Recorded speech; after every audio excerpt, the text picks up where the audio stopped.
Okay, so I have a confession. Already? We have not even started. Last year, solo trip, first time traveling completely alone in an English-speaking country, and I am standing outside the train station with my bags, looking at my phone, looking at the street, looking at my phone again, Oh no. completely turned around. No idea which direction the hotel was. And this woman walks past, clearly a local, and she says, "You are right there? Need some help?" And what did you say?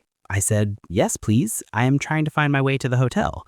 And she said, "Oh, just head down that road, take the second left. You cannot miss it." Simple enough. Except I said, "Thank you very much," set off confidently in completely the wrong direction. Jake. I set off wrong way for 8 minutes before I realized. 8 whole minutes? 8 minutes of confident wrong direction walking. And here's the thing. Every phrase in that story, set off, find my way, turned around, head down that road, every single one of those is exactly what we are covering today. Welcome to English Boost Zone. I'm Maya. I'm Jake, and this is day 4 of our series, Travel and Movement. And today is not a grammar lesson. It is not a vocabulary list. It is the English of actually going somewhere. The phrases that happen between leaving your front door and arriving somewhere new. The real ones, the natural ones, the ones that make a local think you actually know what you're doing. Even when you absolutely do not. Especially then. And if this is your first time here, subscribe right now because this series is exactly what English learning should feel like. Let's go. So, that story, let me finish it properly. Please, I need to know how it ended. So, I set off in the wrong direction. 8 minutes in, I pass a coffee shop and I think, wait, I walked past this already. I stop, look around, and I'm thinking, okay, I'm properly turned around now. Not just a bit, fully. Fully turned around is different from a bit turned around. Very different energy. So I pull up the map, start making my way back toward the station, and I eventually find the hotel, check in, drop my bags, and sit on the bed for about 5 minutes just breathing. That sit on the bed and breathe moment is so real. And then I headed out again because I was not going to let one wrong turn ruin the whole trip. And did it get better? By day 2, I had completely found my way around, knew the shortcuts, knew the good coffee, felt like a local. That shift from completely lost to completely comfortable, that's the whole travel experience in 2 sentences. And it has a language, a specific natural English language, and we are going through all of it right now. Okay, first phrase, and Jake's story already gave it to us. Set off. Set off, to begin a journey, to start moving towards somewhere. Jake says, "I left early," or "I went early." Native speakers say, "I set off early." I set off at 6 to beat the traffic. We set off without checking the directions. She set off from London on a Tuesday morning with one bag and no real plan. She set off from London with one bag and no real plan. That sentence has a whole story inside it. That's what set off does. It sounds like the beginning of something, not just a departure, a start. Use set off every time you begin a journey. Every time, without exception. Next one. And this one is interesting because most learners think they know it, but they use it slightly wrong. Make your way. So I said in the story, I started making my way back toward the station. Not I walked back, not I went back. I made my way back. And the difference matters. Make your way suggests effort, navigation. You're working through something, a crowd, an unfamiliar street, a confusing transport system. We made our way through the busy market and finally found the square. She made her way to the front of the queue without even trying. I made my way to the platform with 30 seconds to spare. With 30 seconds to spare, that moment, every single traveler knows that moment. Every traveler has run for a train. Every traveler has arrived at the platform breathing heavily and pretending they weren't running. Completely composed, definitely not running. Make your way. For any journey that involves navigating something, use it.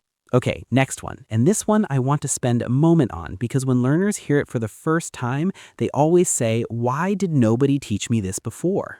Get a bit turned around. So in English, if you say, "I got lost," that sounds quite dramatic, like you were genuinely wandering, confused, maybe slightly panicking.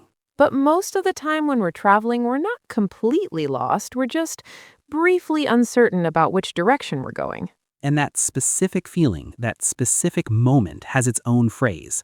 I got a bit turned around. We got a bit turned around in the old town, but found our way eventually. I got a bit turned around coming out of the tube station. Just took a minute to figure out which exit. She got a bit turned around in the terminal, but made it to the gate with plenty of time. A bit turned around. The bit matters. It softens it. It says, I wasn't completely lost, just briefly confused. And native speakers use this constantly because travel involves being briefly confused constantly, and now you have the exact English for it. Say it with me. I got a bit turned around, but figured it out. I got a bit turned around, but figured it out. That's yours now. Okay, next phrase. And this one comes from a very specific travel moment that I think everyone has had. Which moment? The moment when you're on a longer journey and you see something, a little town, a nice cafe, a market, and you think, should we stop? Stop off. Stop off, to make a brief stop somewhere during a longer journey, not your destination, just a pause. We stopped off in a little village on the way and ended up staying for 3 hours. That always happens. Always. You stop off for 20 minutes and suddenly it's 3 hours later and you've eaten something incredible and bought something you didn't need. We stopped off at a cafe near the station and the coffee was so good we nearly missed the train. She stopped off at her sister's on the way home and didn't leave until midnight. Stop off. For any brief, beautiful, unplanned pause in a journey, use it. And connected to this, make a move when it's time to stop pausing and start moving again. Right. We should probably make a move. We've got a long drive ahead. She looked at the time and said, we need to make a move soon. We sat in that cafe for 2 hours before someone finally said, shall we make a move? Shall we make a move? Combine that with shall we from day 3 and your travel conversations suddenly sound completely real.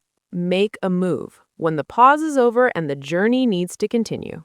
Okay, we're about halfway through today's phrases, and I want to go back to something from my story, that moment when I finally checked in, dropped my bags, and just sat there. The arrival moment. The arrival moment. And in English, when you arrive somewhere after a journey, you don't say I arrived, not in casual spoken English. You say you got in. What time did you get in? We got in around midnight. I was so tired when I got in that I didn't even unpack properly. I was so tired when I got in that I didn't even unpack properly. That sentence is so real, so human, so completely natural. Many learners say, I arrived at 11 p.m. Native speakers say, I got in at 11. Much shorter, much warmer, much more natural. Get in for arrivals after travel. Every time. Next one, head somewhere. So we've had set off for the beginning, make a move for resuming, and now head for the direction of travel. We headed to the beach as soon as we dropped our bags. She headed straight for the coffee shop the moment they landed. Let's head to the old town before it gets too crowded. Head somewhere sounds purposeful. You know where you're going. You have a direction. There's intention in it. Compare we went to the beach and we headed to the beach. Both correct, but headed to the beach sounds like the beginning of a good day. Went to the beach is just information. Language is about feeling as much as meaning, and headed to the beach has a feeling. It has sunlight in it. It has sunlight in it. That's the most poetic thing you've said all week. I have my moments. Okay, 2 more phrases and then the full story. Phrase 9, find your way around. And this one is my favorite of all the travel phrases because it describes that shift, that specific, beautiful moment when an unfamiliar place starts to feel familiar. It took us a day to find our way around, but after that, it felt completely natural. She found her way around the new city surprisingly quickly. Once you find your way around, the whole trip changes. Once you find your way around, the whole trip changes. That's so true. There's a day in every trip when you stop being a tourist and start being someone who's just somewhere. And finding your way around is what that feels like in English. Find your way around. Learn it because every time you travel, you'll feel this moment, and now you have the words for it. And the final phrase, get going. Short, punchy, and used constantly in travel conversations. Meaning to start moving, to begin the journey, often as a prompt. Right, we need to get going or we'll miss the ferry. Are you ready? Let's get going. She grabbed her bag, said nothing, and just got going. She grabbed her bag and just got going. That energy, that determination, get going captures it perfectly. Use get going when it's time to stop talking and start moving. Okay, full story, everything we covered, one complete journey. And I want you to just listen this time. Don't count, don't analyze, just travel with us. Warm storytelling voice. It was early Friday morning when we finally got going, later than we planned, because it's always later than you plan. We set off through the city while it was still quiet, made our way to the station through streets that were just waking up, coffee shops opening, deliveries arriving, that particular energy of a city in the process of beginning. We caught the train, watched the city become countryside, decided somewhere around the second hour that we would stop off at a small town we spotted on the map, just because. So we did. Got off, made our way through a market that smelled incredible, got a bit turned around in the side streets, found a coffee shop, sat for too long. Eventually, Maya looked at the time and said, we should probably make a move. So we did. We headed to the coast as the afternoon light was starting to change, got into the hotel just before dark, checked in, dropped